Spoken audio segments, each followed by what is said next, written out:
I really expected that, of course, there's a law that you can point to in the law book, the code, that requires you to file a tax return. Of course there is. Maybe I don't know what it is right then as he was speaking to me, but sure. So naively, I agreed to go off and research it and get back to him.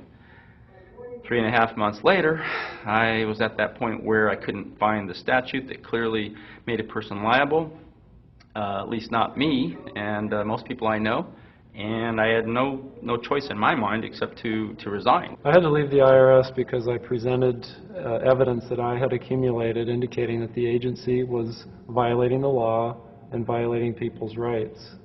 And I asked the agency for a response to my sincere concerns. And the answer I got was that they would not respond to my concerns and that they would provide me with the paperwork necessary to tender my resignation. But We the People Foundation for Constitutional Education put a full-page ad in the USA Today on July 7, 2000.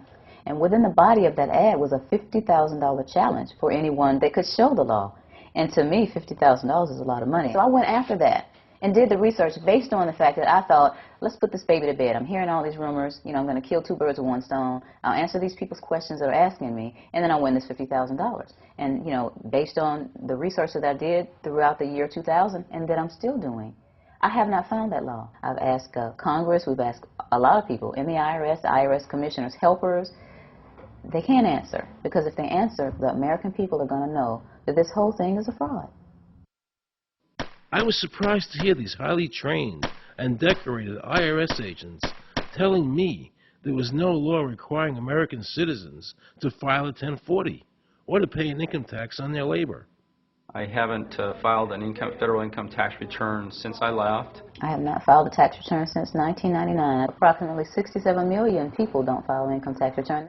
Why do you think you've been able to get away with not paying or filing your income taxes for so long? Well, first of all, I've not gotten away with anything. I'm not hiding from anyone.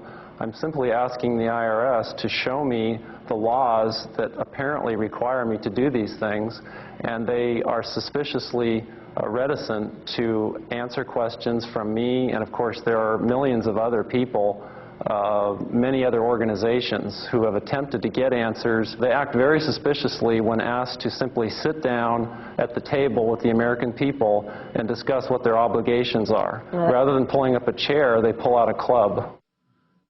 There is no law that requires the average American worker in the private sector to pay a direct, unapportioned tax on their labor and compensation for services. There is no law. When President Reagan was elected, one of the first things that he did was appoint a blue ribbon panel of business people headed by Peter Grace, and is commonly referred to as the Grace Commission. And their job was to research all the various areas of the federal government and make a report. One of the quotes from the Grace Commission is, 100% of what is collected is absorbed solely by interest on the federal debt.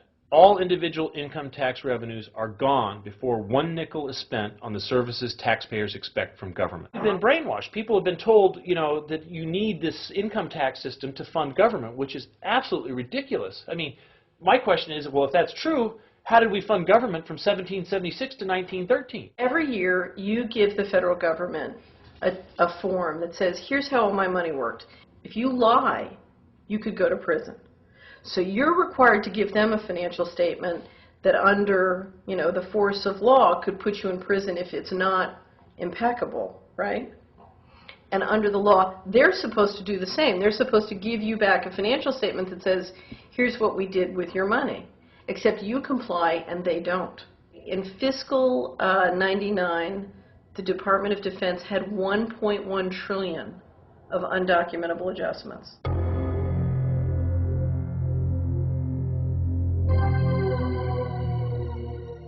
The following year, they had 2.3 trillion of undocumentable adjustments.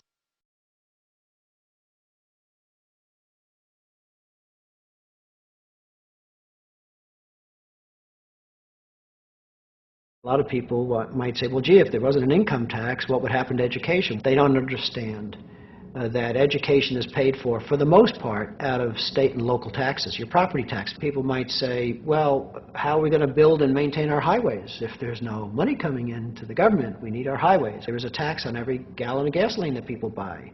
Proceeds from the income tax do not pay for highway construction. The amount of money that we spend on defense is exactly equal to the amount of corporate income tax, which is quite legal and quite constitutional. These liens that are recorded against people by the government for tax liens are nothing more than allegations. They are non-substantive. They have never been determined by a neutral third party, such as a court, to have one shred of validity. If you ever get a notice of an audit or anything else, the first thing you should do is a Freedom of Information Act request for records that they're using to substantiate or justify the audit. They're calling us tax cheats, they're calling us fanatics, they're calling us weirdos. I don't care what you call me, but I have one question. Where is the law? Show me the law. In November 2004, the government arrested former IRS criminal investigator Joe Bannister. They charged him with fraud for telling the American people the truth about the income tax laws. The jury obviously agreed with Joe. Well, it just showed Mr. Bannister to be honest and straightforward and working within the law. Vernice Kuglin, a Federal Express pilot, claimed there was no law requiring Americans to file an income tax. She also won in court. 24 people were criminally charged by the IRS because they claimed there was no law requiring them to file an income tax return. The fact is, neither the judge, nor the prosecutor, nor the IRS could bring that statute in there because it's not in the books. The jury came back with an acquittal for everyone.